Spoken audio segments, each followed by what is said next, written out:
If you've ever worked with data, you know the one universal truth. It's almost always a mess, right?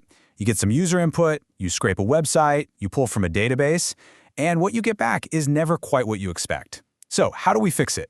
Well, let's dive into the powerful tools Python gives us to tame that messy text. Yeah, this probably looks pretty familiar. On the left, you've got the chaos we actually get. Names in all caps, randomly cased words. And on the right, well, that's the dream.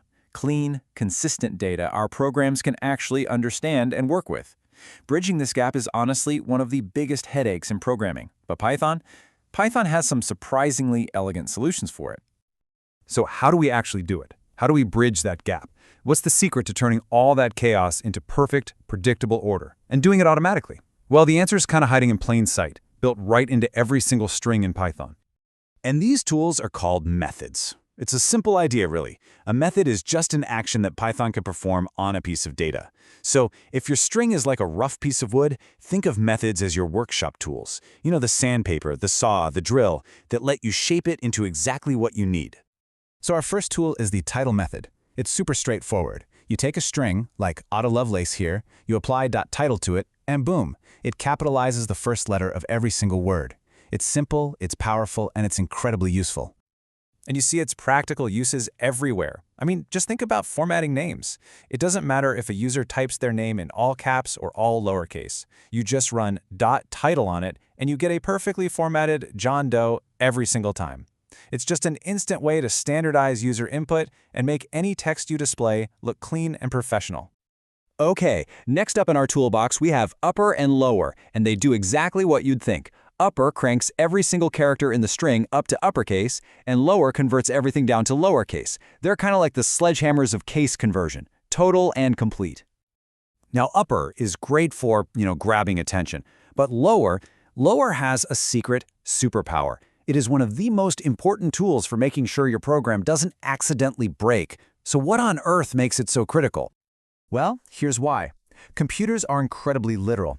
To a program, John.Doe with a capital J and John Doe with a lowercase j are two completely different strings. So a direct comparison, it's going to fail. But if we first force both strings to be all lowercase using .lower, we're putting them at a level playing field. This is called normalizing, and it makes the comparison work every single time. This is absolutely essential for everything from checking user logins to searching through a database. Okay, before we go any further, we have to talk about the golden rule of string methods. And listen, this trips up everyone when they're starting out.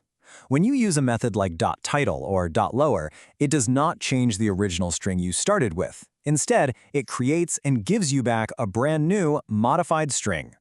Let's see this in action, because this is important. So step 1, we've got our original name variable. In step 2, we call .title on it. Now, this does create the string Ada Lovelace somewhere in memory. But look, our original name variable is still Ada Lovelace. It's unchanged. That's why step 3 is the most crucial part.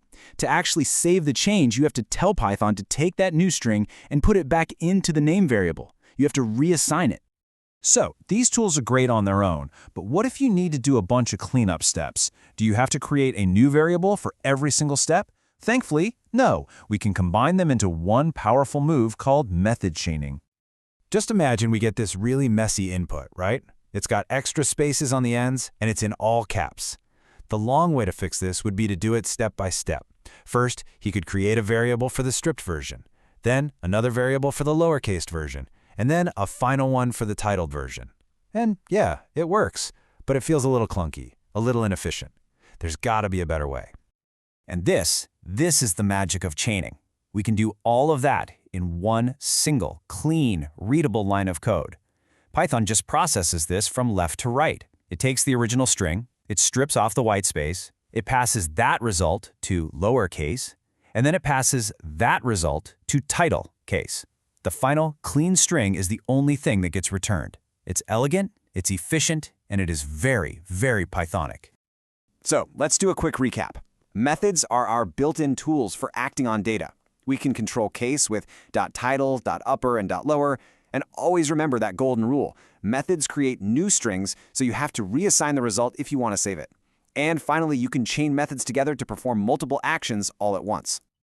And there you have it. Those are the fundamental tools for bringing order to text chaos. And this is a skill you'll use constantly, I promise. So, take a look at your own projects, find that one messy column of data or that inconsistent user input.